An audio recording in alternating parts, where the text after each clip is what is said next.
मेरे पास कोई प्रोटॉन है और एक मान लो न्यूट्रॉन है, इसके बीच का जो पोटेंशियल है, सिस्टम पोटेंशियल एनर्जी, वो दिया हुआ है। सिस्टम का पोटेंशियल एनर्जी के Q1 Q2 divided by are हम लोग लिखते थे, वो पोटेंशियल दिया हुआ है। वो पोटेंशियल एनर्जी नहीं दिया हुआ, इलेक्ट्रिक पोटेंशियल दिया हुआ है, ठीक है ना। पोटेंशियल एनर्जी नहीं है, इलेक्ट्रिक पोटेंशियल है। और इलेक्ट्रिक पोटेंशियल है V equal to V naught ln R by R naught, ठीक है। R क्या है यार, इनके बीच का डिस्टेंस है। आर नॉट क्या है, कांस्टेंट, ठीक है।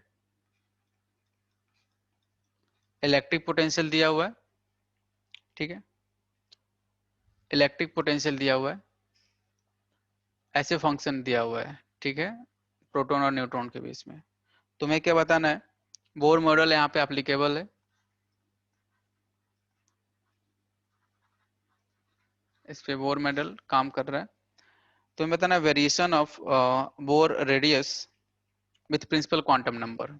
मतलब वेरिएशन तुम्हें बताना है कि जो बोर रेडियस होगा Rn, वो कैसे वेरी कर रहा है। Rn vary with, varies with principal quantum number. हाँ जाए, प्रिंसिपल क्वांटम नंबर क्या होता है? जो सर वो बताता है कौन सी ऑर्बिट में है। कौन से ऑर्बिट में है, तो ये आपको बताना है, ठीक है। बताए सब लोग। प्रोटॉन और न्यूट्रॉन है, उसके बीच का इलेक्ट्रिक पोटेंशियल दे रखा है जो कि फंक्शन है डिस्टेंस का। आपको बताना है कि वो रेडियस प्रिंसिपल क्वांटम नंबर के साथ कैसे वेरी करेगा। ट्राई करें सब लोग। बोर मॉडल की जब कहानी आई थी तो अपन सर्कुलर मोशन की बात कर रहे थे, सिंपल कहानी ये थी, ठीक है ना। तो देखो पोटेंशियल दिया हुआ है तुम्हारे पास V naught ln R upon R naught, ठीक है ना, ये पोटेंशियल है। और मुझे पता है कि अगर मैं चार्ज से मल्टीप्लाई कर दूंगा तो मुझे एनर्जी मिल जाएगा, ठीक है। और ये होगी पोटेंशियल एनर्जी, सही बोल रहा हूँ मैं, यही होगा, सही बात है। और मुझे पता है कि इस पे फोर्स लग रहा होगा, जो भी सिस्टम का पोटेंशियल एनर्जी है वो फोर्स को ऐसे इक्वेट कर रहा होगा। तो ऑब्वियस सी बात है कि मुझे अगर पोटेंशियल एनर्जी पता है तो क्लिक कर जाएगा, मैं यहाँ से फोर्स निकाल लूंगा। फोर्स क्या लिखूंगा, mv² अपॉन आर, और इसको एक बार डिफ्रेंशिएट कर दूंगा। माइनस dy/dr फोर्स ही तो होता था यार, तो ये फोर्स हो जाएगा। अगर मैं मैग्नीट्यूड की बात करूंगा तो इसको डिफ्रेंशिएट करो, इसको डिफ्रेंशिएट करोगे तो क्या हो जाएगा, ईवी नॉट तो कांस्टेंट है, ln का डिफ्रेंशिएशन क्या हो जाएगा, ln r minus ln r not लिख सकता हूँ। ln r नॉट क्या है, कांस्टेंट है, तो वो तो खत्म हो जाएगा, और इसका आ जाएगा r। तो ये डिफ्रेंशिएशन से खत्म हो जाएगा। तो अगर मान लो nth की बात हो रही है, अगर मान लो nth की बात हो रही है, ठीक है ना, तो ये देखो अगर रेडियस Rn होगा तो ये भी Rn होगा, ठीक है। तो इसका मतलब डायरेक्ट रिलेशन में चलेगा दोनों लोग, दोनों डिस्टेंस देखो नीचे आ रहा है आमने सामने, तो इसका मतलब डायरेक्ट रिलेशन में होगा, जो भी डिस्टेंस होगा उस nth ऑर्बिट की डिस्टेंस होगी। मान लो अगर nth r रेडियस निकालना है तो डायरेक्टली n के साथ जाएगा ये। नहीं आ रहा है क्या समझ में? आ गया सर। बाकी लोगों को समझ में आया क्या? सर समझाना एक बार दोबारा। मैंने बोला देखो यार, पोटेंशियल दिया हुआ है, जैसे ही तुम चार्ज से मल्टीप्लाई करोगे तो पोटेंशियल एनर्जी आ गया, ठीक है। और पोटेंशियल एनर्जी से तुम्हें फोर्स निकालने आता है, उसको एक बार डिफरेंशिएट करोगे, यही तो फोर्स होता था, माइनस dy/dr। तो फोर्स मैंने लिख दिया mv²/r। इसको तुमने डिफरेंशिएट किया तो देखो, इसको और अच्छे तरीके से लिखोगे, हालांकि मुझे लिखना नहीं चाहिए, ln r minus ln r not लिख सकते हो तुम, तो ये तो कांस्टेंट है, तो ये तो गायब हो गया, उसका डिफरेंशिएशन, कांस्टेंट का डिफरेंशिएशन क्या होगा, 0।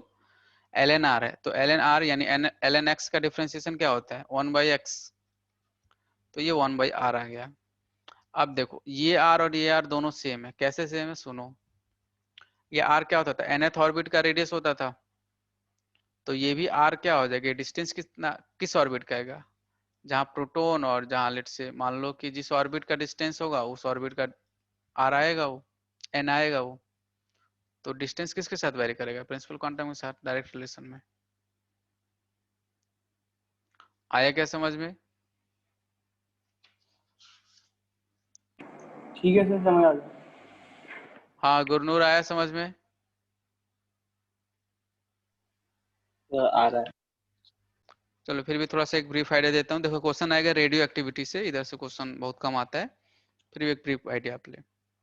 देखो अपने को पता है कि कोई भी एलिमेंट है अपने पास, ठीक है ना, मान लो एक्स एलिमेंट है, ठीक है, तो हम लोग क्या लिखते हैं यहाँ पे, ऐसे हम लोग इसको रिप्रेजेंट करते हैं, ठीक है।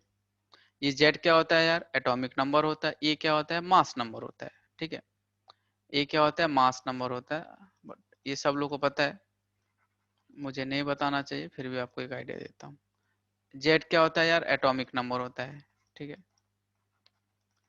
एटॉमिक नंबर मास नंबर सब लोग को पता है क्या होता है। मास नंबर में क्या होता है, प्रोटॉन प्लस न्यूट्रॉन आते हैं, ठीक है, मास नंबर में number of proton plus number of neutron आएंगे, और एटॉमिक नंबर में नंबर ऑफ इलेक्ट्रॉन आएंगे, जो कि बराबर होता है नंबर ऑफ प्रोटॉन के। ये कोई बड़ी बात नहीं है, ठीक है, ये अपने पास कहानी है, ठीक है। अगर number of proton number of neutron निकालना है, तो एटॉमिक नंबर मास नंबर में से एटॉमिक नंबर माइनस कर दोगे तो न्यूट्रॉन की संख्या तुम्हें मिल जाएगी, ठीक है।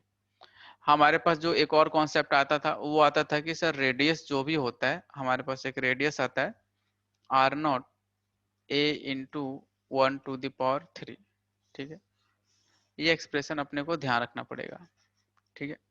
आर नॉट क्या होता था, एक कांस्टेंट होता था जिसकी वैल्यू आपको दी रही होगी, ठीक है। ये क्या होता था, मास नंबर होता है, ठीक है ना, किसी भी एटम का मास नंबर आपको दिया रहेगा, ठीक है ना। तो ये रेडियस ऐसे वेरी करता है, तो ये एक्सप्रेशन अपने को ध्यान रखना पड़ेगा, ठीक है। इसमें एक दो और कॉन्सेप्ट जो निकल के आया था, वो निकल के ये आया था कि एक मास डिफेक्ट का कॉन्सेप्ट आया था, डिफेक्ट ऑफ मास, ठीक है ना। उसके पहले ये कहाँ से कॉन्सेप्ट आया था, जब हमारे पास आइंस्टाइन का रिलेशन था, एनर्जी रिलेशन, कि कोई भी मास है उसके कोरस्पॉन्डिंग हमारे पास एक एनर्जी रिलेटेड है, जो कि mc² तुम लिखते हो। आइंस्टाइन ने बताया था कि कोई भी मास है उससे एक एनर्जी रिलेटेड है। कैसे रिलेटेड है भाई, mass into speed of light और उसका होल स्क्वायर, ठीक है। तो बहुत सारी चीजें एक्सपेरिमेंट हो रही थी, ठीक है। तो एक्सपेरिमेंट में ये बात निकल के आया। अच्छा, इसके पहले एक और चीज मैं बात करना चाहता हूँ तुमसे, कि तुम्हें एएमयू का कॉन्सेप्ट पता है क्या, एटॉमिक मास यूनिट? पता है सर। ठीक है, ठीक, सिंपल बात है कि जैसे मान लो किसी एटॉम का मास नंबर ए है, लेट से एक्स है, किसी भी एटम का मास नंबर एक्स है, तो उसको एएमयू में रिप्रेजेंट करना है तो एक्स एएमयू बोल सकते हो, वन एटम का मास। अगर 1 मोल का मास चाहिए तो एक्स ग्राम बोल सकते हो, ठीक है ना। ये सब अगर आपको नहीं पता है तो आपको बताया गया होगा, आप उसको रिवाइज करें, क्योंकि कन्वर्जन का गलती होता है बच्चों से, तो उसको एक बार रिवाइज करें आप। आपको कहीं भी प्रॉब्लम आए तो आप मेरे से डिस्कस कर लेना, ठीक। तो ये mass into speed of light का होल स्क्वायर, हर एक मास के साथ एक एनर्जी रिलेटेड है, ठीक है। तो मास डिफेक्ट का कॉन्सेप्ट कैसे है, सुने ध्यान से। मास डिफेक्ट का कॉन्सेप्ट, ठीक है। लोगों ने क्या किया, जब एक्सपेरिमेंट करने लगा कि मेरे पास कोई भी लेट से एलिमेंट है एक्स, ठीक है ना, ये उसका एटॉमिक नंबर है और इसका मास नंबर है, ठीक है ना। तो लोगों ने थ्योरेटिकल भी मास नंबर कैलकुलेट किया और प्रैक्टिकल भी कैलकुलेट किया, ठीक है। लोगों ने क्या किया, इसके पास कितने होंगे, नंबर ऑफ इलेक्ट्रॉन्स कितने हैं, नंबर ऑफ प्रोटॉन्स कितने हैं, नंबर ऑफ न्यूट्रॉन्स कितने हैं, लोगों ने कैलकुलेट करना शुरू किया, थ्योरेटिकल भी और प्रैक्टिकल भी, ठीक है। तो वहां पे लोगों ने क्या देखा कि जो थ्योरेटिकल कैलकुलेट किया गया मास ऑफ न्यूक्लियस, थ्योरेटिकल, वो क्या आ गया, वो ज्यादा आ गया प्रैक्टिकल से, ठीक है। जब न्यूक्लियस का मास कैलकुलेट किया गया कि भाई न्यूक्लियस के अंदर कितना मास है, कितने मास कैसे निकलेगा, number of protons number of neutron के हिसाब से, तो थ्योरेटिकल लोगों ने कैलकुलेट किया, वो थ्योरेटिकल वैल्यू ज्यादा आ गया प्रैक्टिकल वैल्यू से, ठीक है। तो यहां से मास डिफेक्ट का कॉन्सेप्ट आया। वो कैसे आया देखे, मैं लिख सकता हूं कि मास ऑफ न्यूक्लियस थ्योरेटिकल, ऐसे N for nucleus, T for theoretical, मैं लिख देता हूं,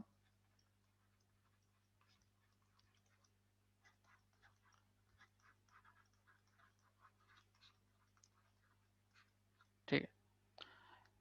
मास ऑफ न्यूक्लियस थ्योरेटिकल वैल्यू वो ज्यादा आ गया mass of nucleus of practical value, ठीक है, पी फॉर प्रैक्टिकल वैल्यू। तो यहाँ से मास डिफेक्ट का कॉन्सेप्ट आया। तो लोगों ने बोला कि यार थ्योरेटिकल तो ज्यादा आ रहा है, प्रैक्टिकल कम आ रहा है, तो इसका मतलब है कहीं ना कहीं मासेस का कुछ लफड़ा है यहाँ पे। तो जितना भी मास बच रहा है उसके करस्पॉन्डिंग इसके पास एनर्जी होगा। वो एनर्जी कहाँ से आएगा भाई? वो एनर्जी आएगा आइंस्टाइन के एनर्जी रिलेशन से, mass into speed of light का होल स्क्वायर। इतना, इसका मतलब है इतना एनर्जी उसके पास होगा। तो यहाँ से मास डिफेक्ट का कॉन्सेप्ट आया था। मास डिफेक्ट लिखते कैसे देखे सब लोग? सिंपल क्या करना रहता है आपको कि अगर मैं लिखूं यहाँ पे, नेक्स्ट स्लाइड पे चलते हैं, ठीक है। लिखना है क्या किसी को?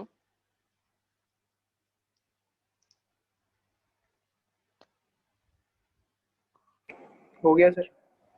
देखो, ठीक है, अगर मुझे देखना है कि कितना मास के गैप आ रहा है, मैं इसको डेल्टा एम भी बोल सकता हूँ या डायरेक्ट तुम मास डिफेक्ट भी बोल सकते हो। तो देखो इसका एक्सप्रेशन जो आता है अपने पास, ठीक है, कि यार मास ऑफ प्रोटॉन कितना है, ठीक है, प्लस तुम्हारा, अगर मुझे मास ऑफ न्यूट्रॉन निकालना है तो मास ऑफ न्यूट्रॉन कैसे निकलेगा भाई? Atomic mass number minus atomic number, mass number minus atomic number into, यानी इतना प्रोटॉन हो गया, so this is the mass of proton, sorry mass of neutron. Mass number कितना था, उसमें से नंबर ऑफ प्रोटॉन्स माइनस कर दूंगा तो मेरे को नंबर ऑफ न्यूट्रॉन्स मिल जाएगा। तो न्यूक्लियस का इतना मास आ गया, ठीक है। न्यूक्लियस में मेरे पास केवल प्रोटॉन और न्यूट्रॉन रहते हैं, तो ये मास नंबर आ गया, ठीक है। अब इसमें से लोगों ने क्या किया, इसका मोलर मास माइनस किया, ठीक है ना, मॉलिक्यूलर मास जो जिसे तुम बोलते हो। मान लो कोई भी एलिमेंट है एक्स, ठीक है, जिसका एटॉमिक नंबर जेड है, मास नंबर ए है, और इसका मॉलिक्यूलर मास क्या है, लेट से एम है। तो ऐसे मास डिफेक्ट लिखा गया कि भाई न्यूक्लियस के अंदर प्रोटॉन रहते हैं, न्यूट्रॉन रहते हैं, तो मैंने पता कर लिया कि उस न्यूक्लियस में कितना प्रोटॉन है कितना न्यूट्रॉन है, वो तुम्हें पता चल जाएगा। मान लो एटॉमिक नंबर और मास नंबर दिया हुआ है, तो उसमें से उसका मॉलिक्यूलर मास मैंने माइनस कर दिया, तो मुझे पता चला कि उसके अंदर इतना मास का डिफेक्ट है, ठीक है ना। इसको मास डिफेक्ट बोलते हैं हम लोग। अब इस डिफेक्ट ऑफ मास के कोरस्पॉन्डिंग मेरे पास एनर्जी रहेगा, वो एनर्जी मैं कैलकुलेट कर सकता हूँ कैसे भाई? Delta M into speed of light का होल स्क्वायर। तो ये एनर्जी मैं इसको कैलकुलेट कर सकता हूँ, ठीक है। तो ये मास डिफेक्ट के कोरस्पॉन्डिंग मेरे पास एनर्जी है। जब लोगों ने देखा कि यार इस न्यूक्लियस के पास मास डिफेक्ट है, इतने मास का डिफेक्ट है, तो उस मास के कोरस्पॉन्डिंग लोगों ने देखा यार इसके पास इतना एनर्जी का गैप है, इसको इन्होंने बाइंडिंग एनर्जी बोल दिया, ठीक है। इसको बाइंडिंग एनर्जी भी हम लोग बोलते हैं। अब बाइंडिंग एनर्जी का मतलब क्या हो गया यार, कि देखो उस न्यूक्लियस के पास इतना छोटू मास के कारण इतना एनर्जी है, ठीक है ना। तो अगर उस न्यूक्लियस को ब्रेक करना है, मान लो उसके पास पॉजिटिव एनर्जी आ गई, ठीक है, अगर उसको ब्रेक करना है तो मुझे उतना एनर्जी देना पड़ेगा, तब मैं न्यूक्लियस को ब्रेक कर पाऊंगा अनस्टेबल बनाने के लिए।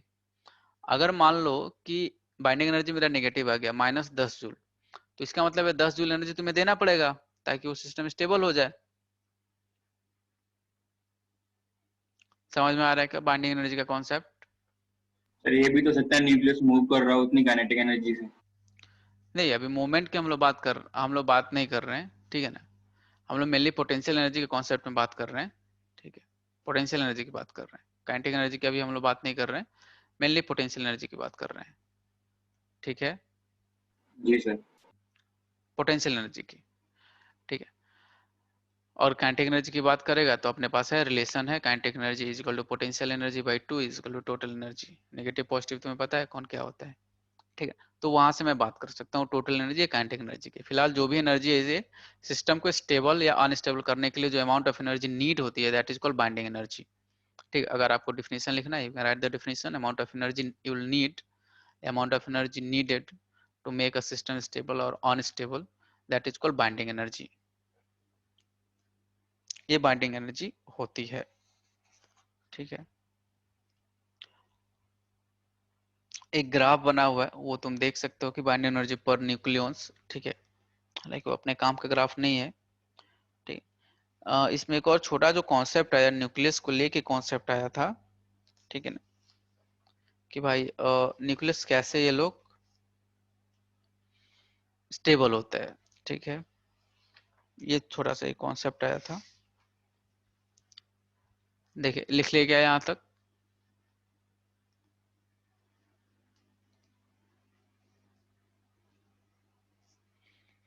हाँ या ना बोलो। देखो न्यूक्लियस का कॉन्सेप्ट ऐसे आया था कि मान लो ये तुम्हारा एटम है, ठीक है, ये एटम है, इसके अंदर क्या है यार, न्यूक्लियस है, ठीक है। और जो भी नेगेटिव पार्टिकल्स हैं उसके चारों अराउंड घूम रहे हैं, ठीक है ना।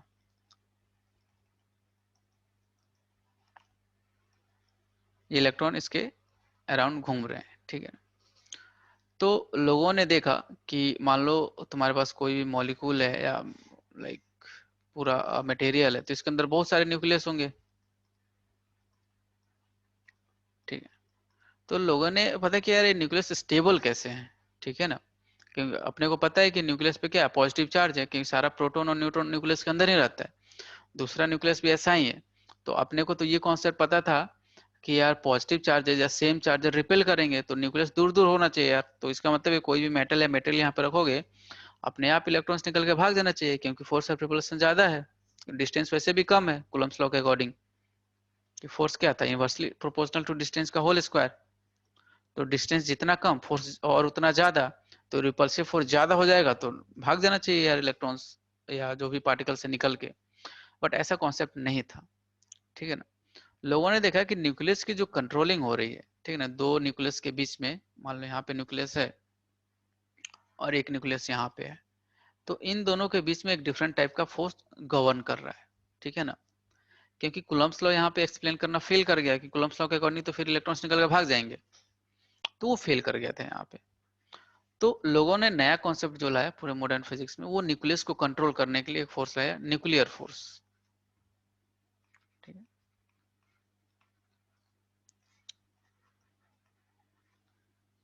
न्यूक्लियर फोर्स, ठीक है। न्यूक्लियर फोर्स का कॉन्सेप्ट यह है, न्यूक्लियर फोर्स क्या होगा, न्यूक्लियस के बीच में लगेगा, डिफरेंट न्यूक्लियस के बीच में न्यूक्लियर फोर्स लगेगा, ठीक है ना। Only acts between nucleus, only acts between nucleus, ठीक है। देखो जितना लोगों को पता उतना उतना से थोड़ा कम मेरे को भी पता है, ठीक है ना। मॉडर्न फिजिक्स किसी को नहीं पता है। तो जो नेक्स्ट लेवल जो डिस्कवरी होने जा रहा है पूरा मॉडर्न फिजिक्स में होगा, क्वांटम फिजिक्स ही मतलब नेक्स्ट जनरेशन के लिए पॉसिबिलिटीज फिजिक्स में, ठीक है। बहुत चीज नहीं पता है, किसी को भी नहीं पता है, ठीक है। अब न्यूक्लियर फोर्स की बहुत सारी चीजें नहीं पता है, क्या होता है जितना लोगों को पता है मैं तुम्हें बता रहा हूँ। ये न्यूक्लियर फोर्स क्या करता है, न्यूक्लियस के बीच में लगता है, ठीक है यार। ये होता है बहुत शॉर्ट रेंज फोर्स होता है। शॉर्ट रेंज बोले तो छोटे डिस्टेंस के लिए लगेगा, शॉर्ट रेंज फोर्स, ठीक है। मे भी तुम हायर क्लास में जाओगे जब लाइक तुम्हें हायर मैथमेटिक्स पढ़ाया जाएगा, तो इस फोर्स का जो फंक्शन होता है एक्सपोनेंशियल फंक्शन होता है, मतलब ई की पावर में चलता है न्यूक्लियर फोर्स, कुछ ई की पावर समथिंग में चलता है, ठीक है, एक्सपोनेंशियल फंक्शन होता है। तो अगर तुम्हें एक्सपोनेंशियल ग्राफ पता है तो ध्यान होगा तुम्हें ग्राफ, ठीक है ना, उस टाइप का इसका फोर्स होता है। तो ये न्यूक्लियर फोर्स न्यूक्लियस के बीच में काम करता है, काफी शॉर्ट रेंज फोर्स होता है, बहुत ही ज्यादा स्ट्रॉन्ग फोर्स होता है, ठीक है। तो स्ट्रॉन्ग फोर्स होता है, जिसकी वैल्यू बहुत ही ज्यादा होती है, स्ट्रॉन्ग फोर्स होता है, ठीक है। तो अब ये देखो, अब इसका एक्ट क्या करता है, देखो होता क्या है कि तुम्हारे बुक में एक ग्राफ भी बना हुआ है, पोटेंशियल एनर्जी और रेडियस के बीच में, डिस्टेंस के बीच में, वो इस टाइप का ग्राफ है, ठीक है। ये मान लो पोटेंशियल एनर्जी है और डिस्टेंस के बीच का ग्राफ है, ठीक है। तो इस टाइप का कुछ ग्राफ तुम्हें दिखेगा, ठीक है। अब ये देखो होता क्या है, ये क्या होगा कि न्यूक्लियर फोर्स का जो सीन है, ठीक है ना, देखो 10⁻⁻15 मीटर, ठीक है। इसका क्या है कि जब कम डिस्टेंस होगा, ठीक है ना, जैसे कम डिस्टेंस हुआ, तो होता क्या है इसमें कि फोर्स ऑफ अट्रैक्शन बहुत ज्यादा होता है, ठीक है ना। फोर्स ऑफ अट्रैक्शन क्या होगा, बहुत ज्यादा होगा, अट्रैक्ट करके रखेगा, ठीक है ना। मे भी थोड़ा डिस्टेंस बढ़ेगा, ठीक है ना, मे भी थोड़ा डिस्टेंस बढ़े, मतलब अपोजिट बिहेवियर कुल मिला के दिखाता है। अगर इसका ग्राफ देखोगे, देखो अगर इस ग्राफ से हम लोग एक्सप्लेन करें इसको, तो देखो मान लो ये डिस्टेंस है, डिस्टेंस काफी छोटी यूनिट यानी फर्मी मीटर में हम लोग डिस्टेंस ले सकते हैं। फर्मी मीटर क्या होता था, मैंने बताया था 10⁻⁻15 मीटर फर्मी या फेम्टोमीटर होता है, ठीक है। तो ये देखो अगर मैं देखूं तो इस वाले रीजन को हम लोग पोटेंशियल एनर्जी के टर्म्स में मैंने ग्राफ बताया है। इस वाले पोर्शन को हम लोग रिपल्सिव फोर्स की कैटेगरी में रहता है ये, ठीक है। और ये जो होता है ये फोर्स ऑफ अट्रैक्शन होता है,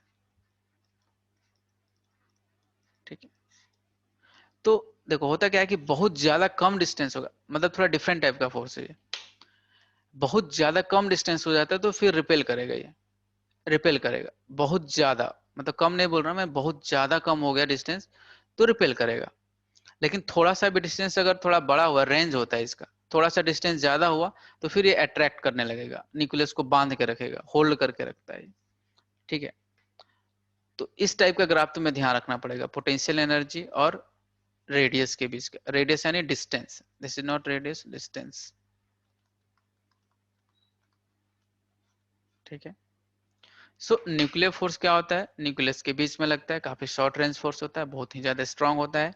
इसकी बिहेवियर बिल्कुल अपोजिट होती है। कैसे अपोजिट होती है, एक ग्राफ बता रहा है। जब डिस्टेंस बहुत ही कम होगा, बहुत ही ज्यादा कम होगा, तो क्या होगा, रिपेल करेगा न्यूक्लियस को अलग अलग, ठीक है। जैसे ही हल्का सा डिस्टेंस बढ़ा, ठीक है, 10⁻⁻15 के रेंज में आया, तो ये क्या करता है, अट्रैक्ट करने लगता है न्यूक्लियस को, ठीक है, अट्रैक्ट करने लगता है। कैसे, 10⁻⁻15 ही क्यों है भाई, अगर तुम्हें बताया गया होगा तो जो अपना न्यूक्लियस का ऑलमोस्ट रेडियस होता है, ठीक है, वो 10⁻10 का ऑर्डर का होता है न्यूक्लियस का रेडियस, ठीक है। और अगर तुम्हें मे भी पता भी हो कि ये जो रेंज होता है ये लगभग, मतलब न्यूक्लियस और almost like average outer radius के बीच का जो डिस्टेंस होता है 10⁻³ का होता है। तो टोटल जो एटम का जो एक साइज है, ठीक है ना, 10⁻15 के मीटर का हो जाता है, इस रेंज का रहता है वो, ठीक है ना। इसीलिए इस रेंज में ये काम करता है न्यूक्लियर फोर्स, इसी रेंज में काम करेगा कि एक एटम है, दूसरा एटम उसके पास ही रहेगा, सर ठीक है। हाँ 10⁻⁻15 छोटा नहीं है 10⁻10 से? हाँ यार यहाँ पे एक सेकेंड, इसका, ठीक है ना, सारे न्यूक्लियस स्टेबल नहीं होते हैं, तो स्टेबिलिटी ऑफ न्यूक्लियस,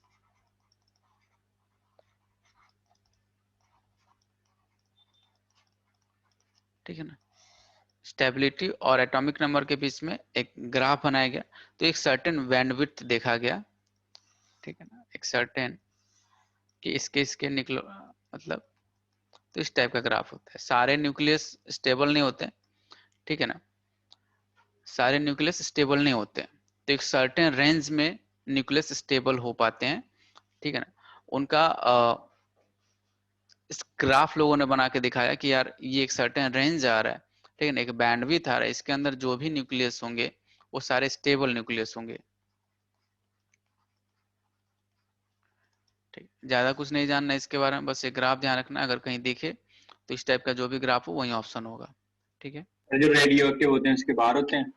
हाँ इसके बाहर, ठीक है, ये जो इस बैंड में आएंगे ये सारे स्टेबल न्यूक्लियस होते हैं, इसके बाहर क्या होते हैं, अनस्टेबल न्यूक्लियस होते हैं, जो रेडियो एक्टिविटी का पार्ट होगा,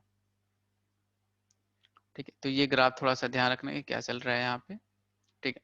ऐसा क्यों हो रहा है, इनिशियल टच क्यों है सर, क्योंकि इनिशियल जो भी एलिमेंट है उनके नंबर ऑफ लगभग इलेक्ट्रॉन्स एंड प्रोटॉन की संख्या बराबर होती है, ठीक है ना, लगभग। तो इसलिए ग्राफ ऐसा स्टार्ट होता है, धीरे धीरे ये फैलता जाता है, ठीक है। तो इसको स्टेबिलिटी कर्व बोला जाता है। Okay, thank you everyone, I am in the session.